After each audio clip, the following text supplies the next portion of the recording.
All right, so I want to just, as we're wrapping up, get everybody's kind of final thoughts. If there's anything you would like everyone to understand, or specifically if you have any advice, what would you tell people who are struggling right now with the pandemic or with anxiety or any of the things we've talked about?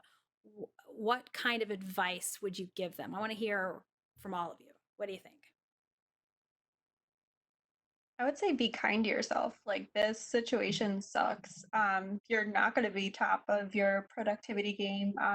You're not going to be perfect. You're human. And just be kind to yourself. Think about what you would say to your best friend, and say that to yourself because this is hard. And yeah, Awesome. Be kind to yourself. I like that. Talk to yourself as you would talk to your best friend. I think that's a good strategy. All right, who's next? Chelsea. Oh, Miley, do you want to go? Oh. I think find out what restores you. So whether it's a hobby or something else, for me, it's reading and walking my dogs in the afternoon, especially if I can take them to the dog park. I'll just sit on the bench for a minute and do a little like grounding meditation of what do I smell? What do I hear? What do I see? What do I feel? Using my senses to really get me back in the moment, instead of maybe in my head where some of the bad things are happening. So having that sort of grounding moment and taking yourself out of some of those thought spirals and just being active, even if it's little bits at a time.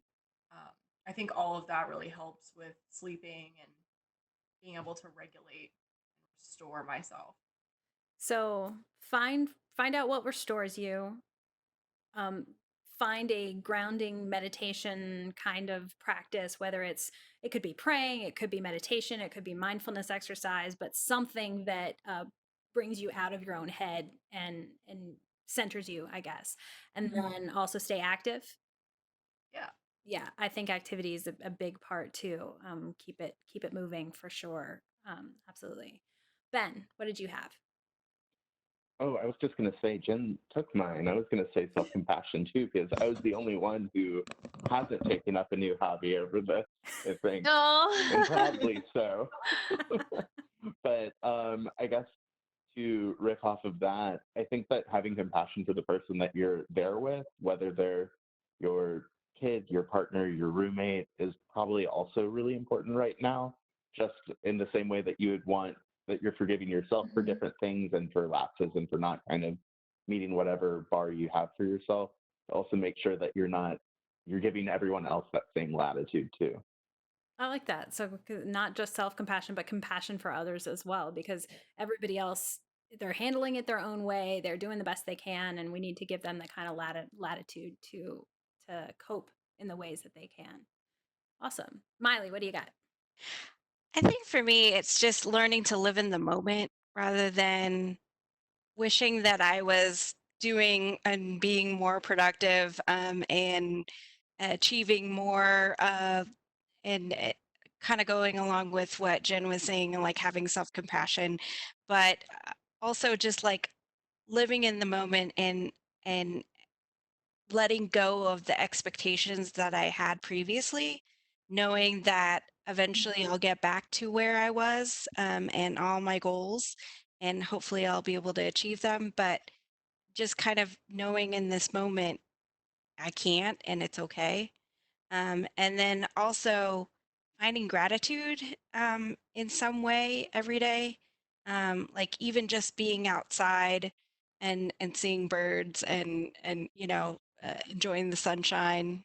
Here it's kind of comes and goes, but just being able to have that kind of like, sense of gratitude every day, or have some moment of gratitude where or expressing gratitude even to like my partner, my husband, for thank you for cooking dinner, or thank you for taking care of my of the kid while I was in a meeting or whatever. Just having those moments.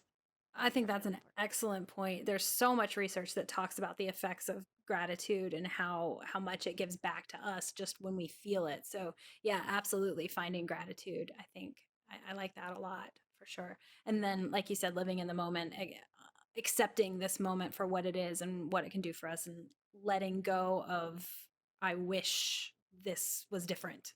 and, Right. and just accepting what's happening now. I like that. Angie. So I was thinking about this saying that I often say to my students when I'm trying to teach about tolerance. And I actually am typically teaching it in terms of understanding like people from different backgrounds, different sexualities, different race, ethnicities, just people who have different lives than you essentially. I often say we can be understanding of things we don't understand even if we don't understand them, right? And I feel like right now I've been using that a lot where I'm like, I hate that there's not better testing right now. And there's all of these people and things I can think of that I could blame it on, right? Because I'm angry. But let me just try to be understanding of the situation and think about all of the factors that these people are trying to tackle at one time. And knowing as a scientist what we do in our science and how long it takes and how much work it is and how tedious it is and kind of perspective taking, even though I don't totally understand, because I don't know what that's like, right? Or I don't know what these government officials are actually experiencing on a daily basis, but it's super easy to be mad at them.